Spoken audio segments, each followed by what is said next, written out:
നമസ്കാരം. Like and ലൈവിൻ്റെ മറ്റൊരു എപ്പിസോഡിലേക്ക് ഏവർക്കും സ്വാഗതം.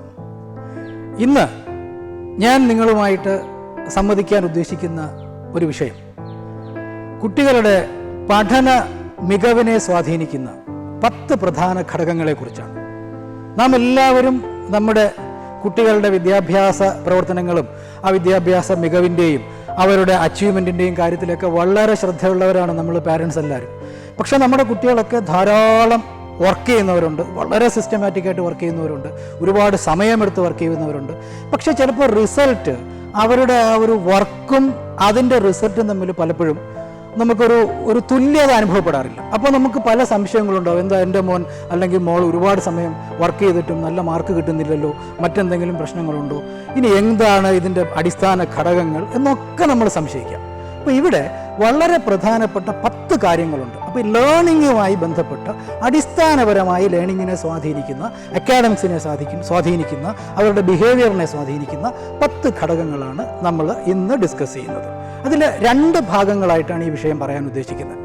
ഒന്ന്, ഇതിൽ പരമപ്രധാനമായ കാര്യം എന്ന് പറഞ്ഞാൽ അവരുടെ അക്കാഡമിക് സൈഡ്. പക്ഷേ അക്കാഡമിക് സൈഡ് മാത്രമാകുന്നില്ല. അക്കാഡമിക്സിൽ മാത്രം ഒരു കുട്ടി വളരെ ഉന്നത നിലയിലേക്ക് പോയി എന്നതുകൊണ്ട് കാര്യമില്ല. അവൻ്റെ ഒരു ബിഹേവിയർ അതും അതിനോടൊപ്പം തന്നെ നല്ല തലത്തിലായില്ലെങ്കിൽ നമുക്ക് അത് അത്രത്തോളം യൂസ്ഫുൾ ആണെന്ന് പറയാൻ വയ്യ.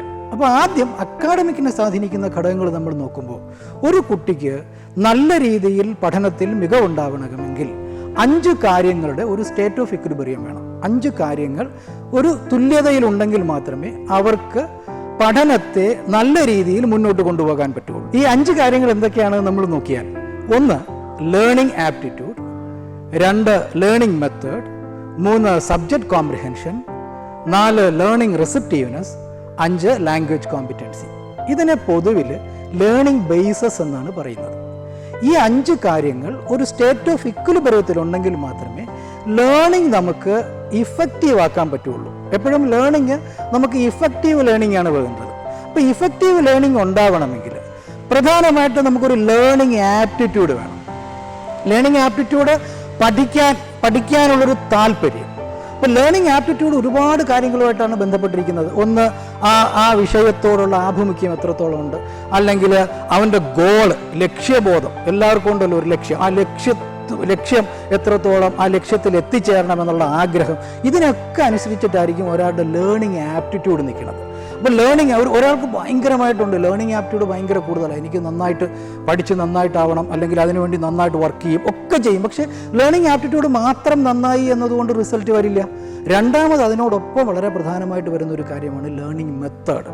ഒരു കൃത്യമായ ലേണിംഗ് മെത്തേഡ് ഉണ്ടായിരിക്കണം. ഒരു പ്രോപ്പർ ലേണിംഗ് മെത്തേഡ് ഉണ്ടെങ്കിൽ മാത്രമേ ഈ ലേണിംഗ് ആപ്റ്റിറ്റ്യൂഡ് നമുക്ക്, അത് എത്ര ഉണ്ടെങ്കിലും ലേണിംഗ് മെത്തേഡ് പ്രോപ്പർ ആണെങ്കിൽ നമുക്ക് റിസൾട്ട് കൊണ്ടുവരാൻ പറ്റുള്ളൂ. അപ്പോൾ ലേണിംഗ് മെത്തേഡ് കൊണ്ടുവരാൻ പറ്റുന്ന ഒരുപാട് മാർഗ്ഗങ്ങളൊക്കെ ഉണ്ട്. അത് നമുക്ക് പിന്നെ അതിനെക്കുറിച്ച് ഡിസ്കസ് ചെയ്യാം. പക്ഷേ ലേണിംഗ് മെത്തേഡിന് എങ്ങനെയാണ് കുട്ടി ഏത് രീതിയിലാണ് പഠിക്കുക, എത്ര സമയം അവൻ പഠിക്കുന്നുണ്ട്, പഠിക്കുന്ന കാര്യങ്ങൾ എത്രത്തോളം അവന് ഈ റിട്രീവ് ചെയ്യാൻ പറ്റും. അതായത് എപ്പോഴും അവിടെ നോക്കേണ്ടത്, നമ്മൾ നോളജിന് 4 ഘടകങ്ങളുണ്ട്.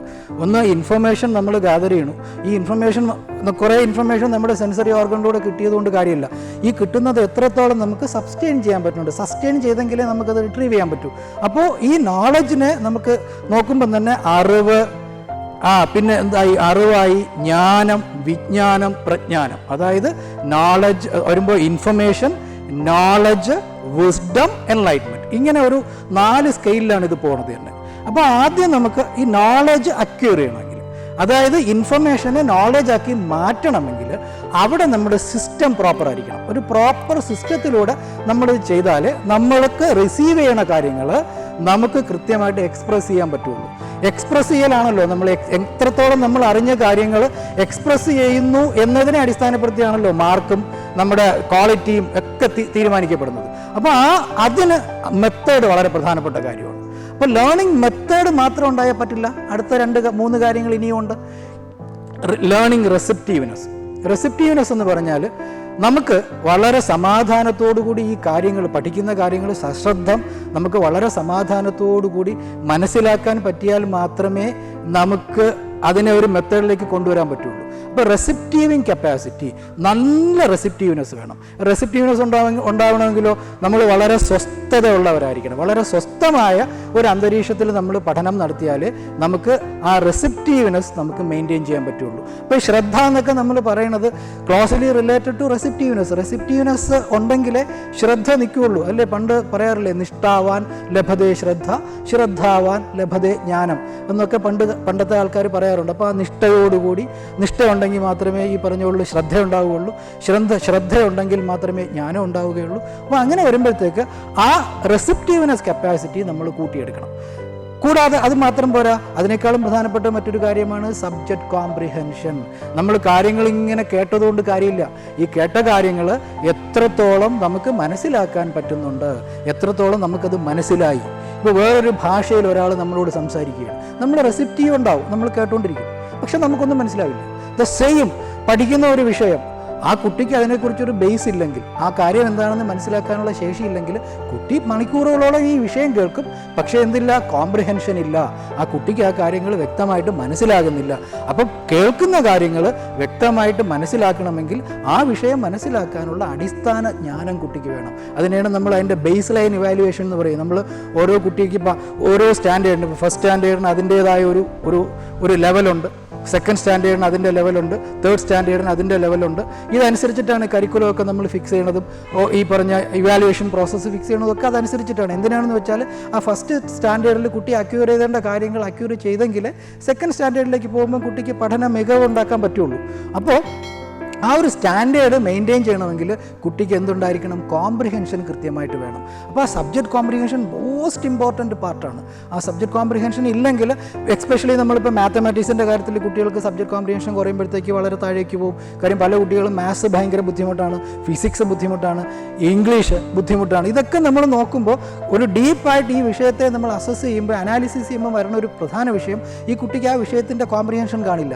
ഇപ്പോൾ 8th പഠിക്കുന്ന ഒരു കുട്ടി അല്ലെങ്കിൽ 9th പഠിക്കുന്ന ഒരു കുട്ടിക്ക് 9th ആ സ്റ്റാൻഡേർഡ് മെയിൻറ്റെയിൻ ചെയ്തെങ്കിൽ അവന് 10th പോകുമ്പോഴത്തേക്ക് നല്ലൊരു അച്ചീവർ ആവാൻ പറ്റുള്ളൂ.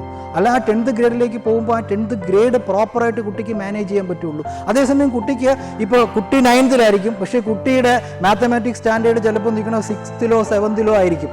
അപ്പോൾ ആ ഒരു റീബിൽഡ് ചെയ്ത് കൊടുക്കാതെ എവിടെയാണോ കുട്ടിയുടെ സ്റ്റാൻഡേർഡ് ഇപ്പോൾ ആ വിഷയത്തിൽ നിൽക്കുന്നത്, അവിടെ നിന്ന് ഇപ്പോഴത്തെ നിലവാരത്തിലേക്ക് കുട്ടിയെ നമ്മൾ ഹെൽപ്പ് ചെയ്ത്, അല്ലെങ്കിൽ ആ കുട്ടിക്ക് കൃത്യമായിട്ടൊരു ട്രെയിനിങ് ആൻഡ് പ്രാക്ടീസ് കൊടുത്ത് കുട്ടി ആ നിലവാരത്തിൽ എത്തിച്ചിട്ടില്ലെങ്കിൽ നമുക്ക് എന്ത് സാധ്യമല്ല, ആ കുട്ടി അടുത്ത ഗ്രേഡിലേക്ക് പോകുമ്പോൾ ആ വിഷയത്തിന് കുട്ടിക്ക് അച്ചീവ്മെൻ്റ് ഉണ്ടാവില്ല. കുട്ടി ചിലപ്പോൾ ഒരുപാട് മണിക്കൂർ കണക്ക് ചെയ്യുന്നുണ്ടായിരിക്കും, ഒരുപാട് മണിക്കൂർ ഈ ഹോംവർക്ക് ചെയ്യുന്നുണ്ടായിരിക്കും, നമ്മൾ കുട്ടിക്ക് ഒരുപാട് ട്യൂഷൻ കൊടുക്കുന്നുണ്ടായിരിക്കും, പക്ഷേ ഇതൊന്നും ഇഫക്റ്റീവ് ആവില്ല. കാരണം കുട്ടിയുടെ ആ സ്റ്റാൻഡേർഡ് അപ്പം നിൽക്കുന്നത് ചിലപ്പോൾ 6th 7th ഒക്കെ ആയിരിക്കും. അതുകൊണ്ട് നമ്മളത് മനസ്സിലാക്കിയിട്ടായിരിക്കണം ആ എവിടെയാണ് കുട്ടിയുടെ ഇപ്പോഴത്തെ കറണ്ട് സ്റ്റാൻഡേർഡാണ്, കറണ്ട് ലെവൽ അസസ്മെൻറ്റ് എവിടെയാണ് നിൽക്കുന്നത്, അവിടെ നിന്ന് കുട്ടിയെ നമ്മൾ ഹെൽപ്പ് ചെയ്ത് പ്രോപ്പർ ട്രെയിനിങ് കൊടുത്തിട്ട് കുട്ടിയെ നമ്മൾ മുന്നോട്ട് കൊണ്ടുവന്നാൽ ആ കുട്ടിക്ക് ഏതാണോ ഇപ്പോഴാ കുട്ടിയുള്ള സ്റ്റാൻഡേർഡ് അവിടെ നമുക്ക് കുട്ടിയെ എത്തിക്കാൻ പറ്റും. അപ്പോൾ കോംപ്രിഹെൻഷൻ അക്കാഡമിക്സിൽ വളരെ ഇമ്പോർട്ടൻ്റ് ആയിട്ടുള്ളൊരു പാർട്ടാണ്. അത് കഴിഞ്ഞ് അടുത്ത പ്രധാനപ്പെട്ട പാർട്ടാണ് ലാംഗ്വേജ് കോമ്പിറ്റൻസി. ലാംഗ്വേജ് കോമ്പിറ്റൻസി എന്ന് പറയുന്നത് ഇതിനൊക്കെ വളരെ പ്രധാനപ്പെട്ട ഒരു കാര്യമാണ്. അപ്പോൾ ലാംഗ്വേജ് കോമ്പിറ്റൻസിയെക്കുറിച്ച് നമുക്ക് അടുത്ത ഒരു എപ്പിസോഡിൽ ഈ വിഷയങ്ങളെക്കുറിച്ച് നമുക്ക് ഒന്നുകൂടെ വ്യക്തമായിട്ട് പറയാം. അപ്പോൾ ലാംഗ്വേജ് കോമ്പിറ്റൻസി എന്താണെന്നുള്ളതും നമുക്ക് വ്യക്തമാക്കാം. അപ്പോൾ ഈ കാര്യങ്ങൾ ഇത്രയും നിങ്ങൾ learning aptitude, learning method, subject comprehension and language competency, ഈ റെസെപ്റ്റീവ്നെസ് ഒക്കെ നിങ്ങളൊന്ന് മനസ്സിൽ വെക്കുക. ഇതൊക്കെ എങ്ങനെയാണ് കുട്ടിയിലുള്ളത് എന്നൊന്ന് മനസ്സിലാക്കിയിട്ട് വേണം നമുക്ക് കുട്ടിയുടെ അക്കാഡമിക്സ് മുന്നോട്ട് കൊണ്ടുപോകാൻ. ഈ ലാംഗ്വേജിൻ്റെ കാര്യം ഞാൻ പറയട്ടെ, ഒരു കാര്യം ഞാൻ പറയാം.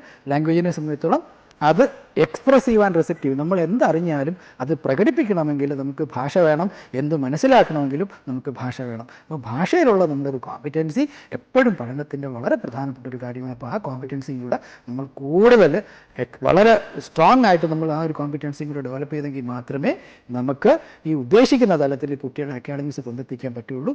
ഈ 5 കാര്യങ്ങൾ നിങ്ങൾ വ്യക്തമായിട്ട് മനസ്സിലാക്കുക. ഇത് 5ഉം വളരെ ക്ലോസ് ആയിട്ട് അക്കാഡമിക്സുമായിട്ടാണ് ബന്ധപ്പെട്ടിരിക്കുന്നത്. ഞാൻ നേരത്തെ പറഞ്ഞു 10 കാര്യങ്ങളുണ്ടെന്ന്. ആ അടുത്ത 5 കാര്യങ്ങൾ മറ്റൊരു എപ്പിസോഡിൽ പറയാം. അതിനുശേഷം നമുക്ക് ഈ കാര്യങ്ങൾ ഓരോന്നും വ്യക്തമായിട്ട് എന്തൊക്കെയാണെന്ന് പരിശോധിക്കുകയും ചെയ്യാം. ഓക്കെ, ഒന്ന് ശ്രദ്ധിക്കുക എല്ലാവരും. നന്ദി.